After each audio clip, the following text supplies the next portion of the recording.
Dalam nama Bapa dan Putra dan Roh Kudus. Amin. Salam dalam kasih Tuhan kita Yesus Kristus.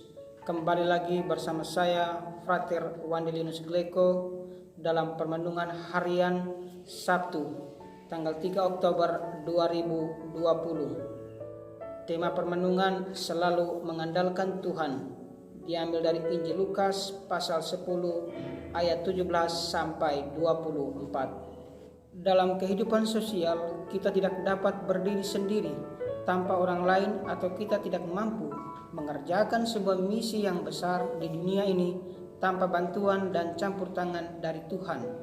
Maka sangatlah penting dalam menjalani kehidupan, kita membutuhkan bantuan orang lain atau mereka yang ada di sekitar kita, dan bantuan yang berasal dari Tuhan yang adalah Sang Pencipta sendiri. Bapak, Ibu, saudara-saudari yang terkasih dalam Tuhan kita Yesus Kristus, bacaan Injil yang kita dengarkan pada hari ini mengisahkan tentang kegembiraan ke-70 murid yang diutus oleh Tuhan Yesus, sebab mereka telah berhasil menaklukkan setan-setan atas nama Tuhan. Ketika mendengarkan perkataan dari para murid, Tuhan Yesus berkata kepada mereka, "Aku melihat iblis jatuh seperti kilat dari langit."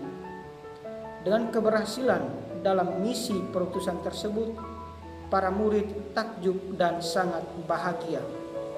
Keberhasilan dari para murid dalam tugas pewartaan mereka tak lepas dari campur tangan Tuhan Yesus sebagai Sang Gembala utama, di mana mereka diberkati, diberikan kekuatan dan kuasa oleh Tuhan Yesus untuk menghalau kejahatan dari para musuh dan mengusir banyak setan. Dengan kehadiran Tuhan Yesus sebagai gembala utama yang mengutus mereka, maka tidak diragukan lagi apa yang mereka lakukan pasti akan berhasil, di mana semua bentuk kejahatan yang dilambangkan dengan ular dan kalajengking pun takluk di hadapan mereka.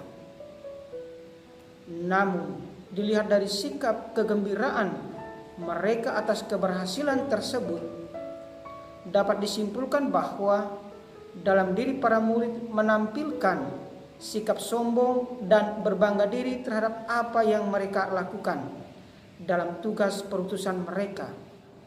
Menyadari akan hal itu, Tuhan Yesus berkata kepada mereka supaya janganlah bersukacita karena roh-roh itu takluk kepadamu, tetapi bersukacitalah karena namamu terdaftar di surga.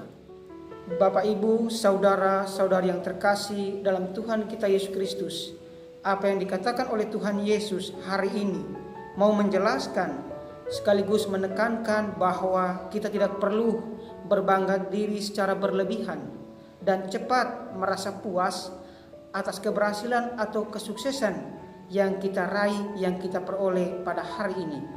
Sebab masih banyak hal-hal yang lebih penting yang harus kita lakukan, yakni bersyukur kepada Tuhan atas keberhasilan dan kesuksesan yang kita peroleh tersebut. Sebab mungkin saja ada begitu banyak orang yang ingin berhasil dan sukses dalam hidup, tetapi mereka belum bisa mencapainya. Kita harus selalu mengenalkan Tuhan dengan sikap dan bertindak serta melaksanakan apa yang telah dirancanakan oleh Tuhan Allah dalam diri kita sendiri. Sama seperti Yakub dalam bacaan pertama, yang selalu mengandalkan Tuhan dengan berkata, "Aku tahu bahwa Engkau sanggup melakukan segala sesuatu dan tidak ada rencanamu yang gagal." Perkataan Yakub ini seakan mengingatkan dan mengajak kita untuk selalu mengandalkan Tuhan yang dapat menghantar semua orang pada pertobatan, sehingga kelak kita semua dapat memperoleh keselamatan di dunia dan serentak ikut menikmati keselamatan surgawi. Nah, untuk dapat memperoleh keselamatan tersebut, ada 2 poin penting yang harus kita perhatikan. Pertama, kita harus selalu bersyukur dan mengandalkan Tuhan di dalam kehidupan kita. Sebab dengan mengandalkan Tuhan, apa yang kita rencanakan dan apa yang kita kerjakan pasti akan berhasil. Kemudian poin yang kedua, kita harus selalu bersyukur dan rendah hati serta setia kepada Tuhan, sebab dengan setia menjalankan apa yang diperintahkan olehnya, kelak kita akan merasa gembira atas keberhasilan yang kita peroleh. Bahkan lebih daripada itu, kita akan merasa bahagia karena nama kita terdaftar untuk melihat dan menikmati kebahagiaan abadi di surga. Semoga demikian. Dalam nama Bapa dan Putra dan Roh Kudus. Sekian permenungan dari saya. Salam sehat untuk kita semua.